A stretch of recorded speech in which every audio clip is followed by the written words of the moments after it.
Bismillahirrahmanirrahim. Assalamualaikum warahmatullahi wabarakatuh. Di sini saya ingin menjelaskan tentang penyelesaian studi kasus Dinas Kominfo di Kota Egyezek. Di sini terdapat anggota kelompok, yaitu saya sendiri, Cika Nurpin Paradis, Latifah Muti Apritina, Muhammad Ilman Nurhadi, Sabri Nadia, dan Walid Almaula. Studi kasus di Dinas Kominfo di Kota Egyezek adalah seperti ini. Selanjutnya, proses IT audit. Berdasarkan masalah yang telah dijabarkan, kita dapat menggunakan COVID-5 dengan memberikan layanan kerangka kerja secara komprehensif untuk membantu pemerintah dan manajemen IT dalam sebuah perusahaan untuk mencapai tujuan yang diharapkan. COVID-5 mampu membantu perusahaan yang dalam mencapai tujuan serta menghasilkan tata kelola dan manajemen IT yang efektif. Tahapan dalam penilaian risiko yaitu 1. Melakukan identifikasi aset. Dalam aset atau bahan yang digunakan di Dinas Kominfo Kota Egyezek antara lain 1 buah server, aplikasi yang digunakan di OPD lain, kabel jaringan, dan hotspot. Yang kedua, melakukan identifikasi atau kerawanan dan ancaman. Masing-masing kerawanan dan ancaman diberi kode untuk memudahkan dalam penilaian risiko. Hasil identifikasi ancaman dan kerawanan menunjukkan bahwa ancaman dan kerawanan tidak hanya berasal dari internal Dinas Kominfo Kota Egyezek, akan tetapi juga berasal dari eksternal organisasi.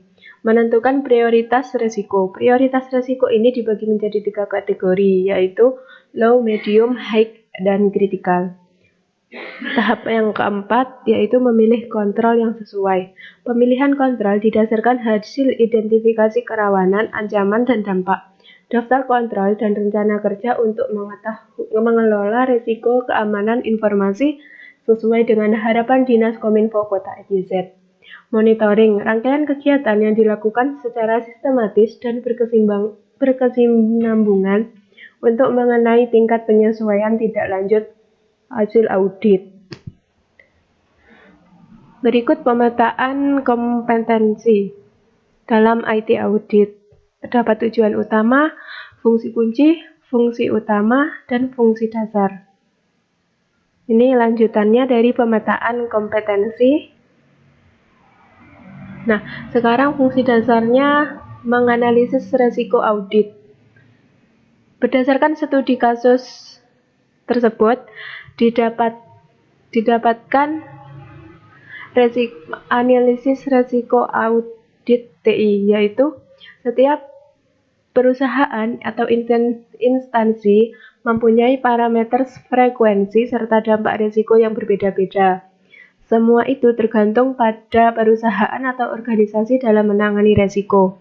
Kemungkinan risiko yang muncul dari segi manusia dapat terjadi pencurian perangkat atau human error, tata kelola yang tidak dijalankan, sedangkan dari segi sistem dan infrastruktur dapat terjadi server down, koneksi jaringan putus, sistem crash, kerusakan hardware, overcapacity, overload, data korup, jaringan yang tidak berkualitas, dan bug failure. Risiko keamanan seperti kehilangan data, manipulasi data, virus, pencurian data, dan penyalahgunaan akses. Selanjutnya, fungsi dasar yang kedua yaitu menyusun rencana prosedur audit teknologi informasi. Sebelum melakukan audit teknologi informasi pada Dinas Komunikasi Kota Egyezek, perlu menyusun rencana prosedur yang akan dilakukan dalam melakukan proses audit, yakni diantaranya melakukan identifikasi proses bisnis serta teknologi informasi, menentukan ruang lingkup serta tujuan audit, menentukan metode serta membuat proposal ke Dinas Kominfo Kota Egyezek, menyusun rencana kerja audit, dan membuat pertanyaan untuk mengumpulkan bukti audit. Fungsi dasar yang ketiga yaitu mengalokasikan sumber daya audit teknologi informasi. Mengalokasikan sumber daya merupakan salah satu aspek yang penting dalam melakukan audit IT. Dinas Kominfo Kota Egyezek harus bisa memastikan sumber daya manusianya, yakni diantaranya memilih auditor yang berkompeten serta berkualitas untuk melaksanakan tugas audit. Dalam mengalokasikan sumber daya, harus bisa menentukan sumber daya yang tepat serta cukup guna mencapai tujuan dari penugasan, mengikuti evaluasi atas sifat serta kompleksitas di setiap penugasan, keterbatasan waktu, serta sumber daya yang tersedia. Selanjutnya, fungsi dasar melaksanakan prosedur audit atas perencanaan teknologi informasi. Tahap melaksanakan prosedur audit atas perencanaan teknologi informasi. Yang pertama, tahap identifikasi proses bisnis serta teknologi informasi.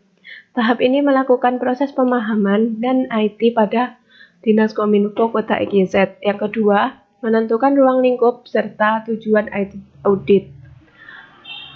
Penentuan ruang lingkup ini dilakukan dengan cara observasi di Dinas Kominfo Kota IGZ. Yang ketiga, menentukan metode serta membuat proposal ke Dinas Kominfo Kota IGZ.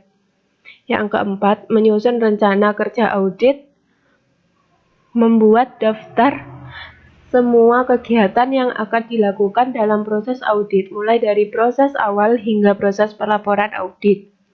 Yang kelima, membuat pertanyaan untuk mengumpulkan bukti audit. Fungsi dasar selanjutnya adalah melaksanakan prosedur audit atas pengembangan teknologi informasi. Melaksanakan prosedur audit atas pengembangan teknologi informasi. Auditor harus mengembangkan kemampuan konseptual mereka berkaitan dengan teknik audit yang selama ini digunakan dan juga kemampuan auditor untuk mengaplikasikan teknik-teknik tersebut. Auditor melakukan evaluasi dengan memastikan apakah teknologi informasi dapat memenuhi ketersediaan, keamanan, dan integritas dengan indikator 1. Apakah sistem informasi bisa diakses setiap waktu? 2. Apakah sistem informasi hanya bisa diakses oleh pengguna terotorisasi? 3. Apakah informasi yang ada di dalamnya selalu akurat, bisa diandalkan, dan up-to-date? Fungsi dasar selanjutnya yaitu melaksanakan prosedur audit atas operasional teknologi informasi. Dengan adanya audit, kita dapat memastikan sistem IT bekerja dengan sempurna dan mengidentifikasi apakah ada anomali dalam sistem Dinas Kominfo Kota IGZ. Tidak hanya itu, audit TI juga dapat melakukan keamanan sistem jika ada kebocoran sistem keamanan informasi. Fungsi yang selanjutnya yaitu melaksanakan prosedur audit atas pemantauan teknologi informasi. IT audit yang juga merupakan bentuk pengawasan dan pengendalian dari infrastruktur teknologi informasi secara menyeluruh. Audit TI ini dapat berjalan bersama-sama dengan audit finansial dan audit internal, atau dengan kegiatan pengawasan dan evaluasi lain yang sejenis. Dengan berbagai hal keamanan yang dimiliki audit, kita dapat mempercayakan segala bentuk sistem keamanan informasi kepada audit teknologi informasi. Selanjutnya yaitu melaksanakan prosedur audit atas aplikasi teknologi informasi. Aplikasi yang digunakan oleh Dinas Kominfo Kota IGZ yang digunakan untuk berbagai pakai oleh OPD akan dilakukan evaluasi atau pengujian oleh auditor mengenai aplikasi tersebut yang digunakan, apakah telah memenuhi persyaratan. Untuk tahapan proses pengujian menggunakan framework Orbit 5 dengan menggunakan 5 domain yaitu EDM, APO, PAI, DSS, dan MEA. Fungsi dasar yang selanjutnya adalah melaksanakan prosedur audit atas infrastruktur teknologi informasi. Infrastruktur audit teknologi informasi adalah bentuk pengawasan dan pengendalian dari infrastruktur teknologi informasi secara menyeluruh. Audit teknologi informasi ini dapat berjalan bersama-sama dengan audit finansial dan audit internal, atau dengan kegiatan pengawasan dan evaluasi lain yang sejenis.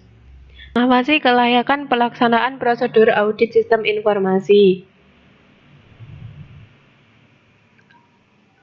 Hasil analisisnya yaitu auditor IT perlu melakukan pengawasan kelayakan karena untuk memastikan bahwa tindakan baru yang diambil bisa berjalan secara presisi dan tidak menimbulkan masalah baru. Selanjutnya, mengawasi kelayakan dokumentasi hasil audit teknologi informasi. Dokumentasi ini merupakan hasil yang penting saat melakukan audit IT. Hal ini bisa dilakukan dengan menjalankan survei maupun observasi ke lapangan, sehingga audit bisa lebih objektif dan akurat. Auditor harus melakukan pengawasan terhadap kelayakan dokumentasi hasil pelaksanaan audit teknologi informasi, harus mendokumentasikan seluruh informasi yang terkait dengan pelaksanaan prosedur audit dan berbagai bukti yang diperolehnya di dalam kertas kerja auditor IT. Fungsi dasar selanjutnya adalah menyusun hasil audit teknologi informasi.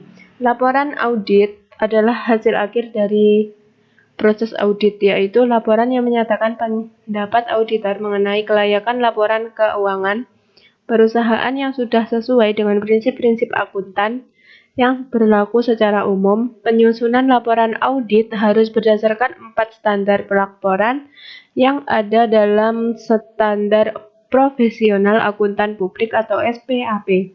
Laporan hasil akhir audit ditujukan pada pihak yang berwenang karena laporan hasil akhir audit sistem dan teknologi informasi merupakan dokumen bersifat rahasia.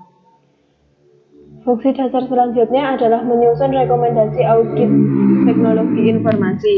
Saran atau rekomendasi merupakan masukan untuk peningkatan efektivitas keamanan informasi di Dinas Kominfo Kota IKZ.